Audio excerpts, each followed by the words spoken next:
You are not a failure. You will only fail if you don't dust yourself off and get back in the race.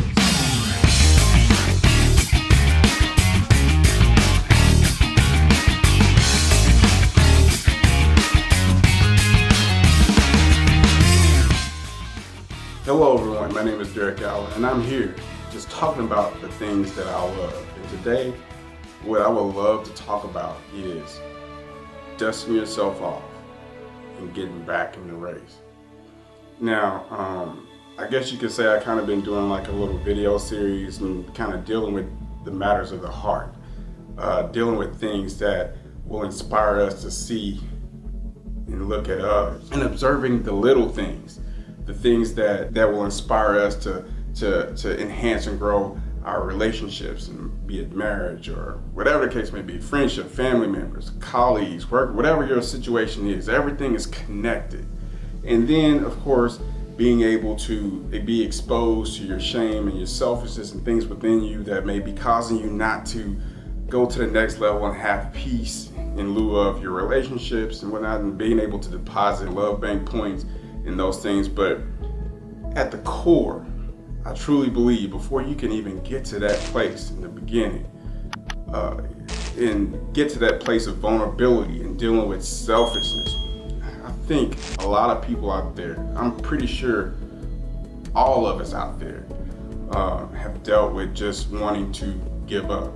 That inability to, we don't even know it, that the things that we've experienced in our past that has caused us to be helmed up from whatever situations and circumstances that may have had that compressed upon us to the point where we became bitter or angry, therefore having unforgiveness and having all these other different things in our hearts and our lives that kept us suppressed, that kept us not even wanting to move forward in life and pursuing our goals and careers and entrepreneurial endeavors and whatnot. And for me, I guess you can say it began back in 1998. I was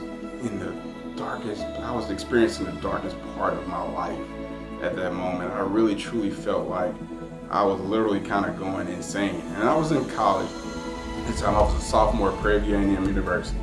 And I had a friend of mine who I was really close with, and I was confessing to him the things that I was going through and the things I had done, and I just felt like I was the worst part of myself. And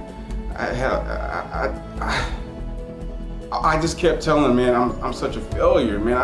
I'm feeling at that time I was like, what, 24, 25 years old, and and I wasn't where I was supposed to be, and I was bitter, and I was angry. I had some unforgiveness in my heart, and I had things I experienced in the past, and it just kind of caught up and just caused me to go almost literally insane, and I couldn't shake it for nothing. I was saying, like, I'm such a failure, I'm a failure, I just can't.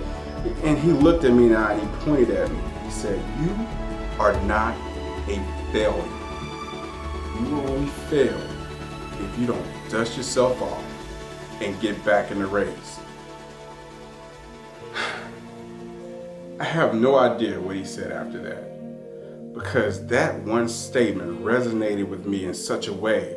It gave me just a little bit of hope.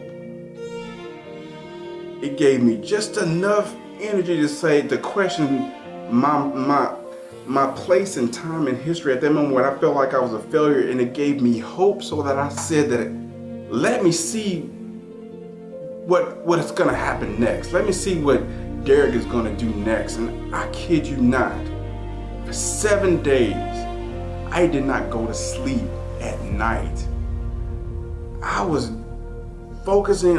going through, that's the first time I really started pursuing just like not only entrepreneurial things and all that, but I started thinking about me and just really trying to understand where I was and why I was, and just kind of connecting myself with God and just allowing him just to kind of just speak. And it was like such a personal, intimate, that I was so inspired. And at the end of those 7 days, I felt renewed. And then at the end of that semester,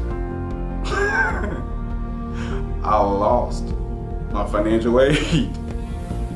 And I was flummoxed. I had no idea. But I say, you know what? This is not it. Yes, this is my situation, and that's when I left Texas and I moved to Atlanta with a blue crate and a broken floor lamp and a quilt and whatever clothes that I had, which was not that much. And I packed up my 1990 Honda Accord and drove to Atlanta. Rented out a room, and it was just, it didn't have anything in it. All I had was my quilt and my blue crate and my broken floor lamp. And that's how I lived. I didn't even have a job, had a car note to pay. Dust yourself off and get back in the race. That was just the beginning to prepare me for what was about to happen in my life. You thought that was hard? That was not hard. And you all probably went through the same thing. Not my situation, but in your life, you have moments where you want to stop, you want to give up, you want to dust yourself off and get back in the race, but you don't know how to. You don't know how to, you don't know where to begin, and every time you try, you got people coming at you, they talking crazy, they saying they belittling you, they saying that you're never gonna be anything, they call you stupid, they call you crazy, they don't even know who you are, and you just bombarded with all of this negativity and all this energy that's coming to try to suppress you. What are you gonna do? How can you go through the haze and all the dreariness? Because you just want to give up. You just want to fall. But no, there is hope. You can dust yourself off and get back in the race. But it's going to cost.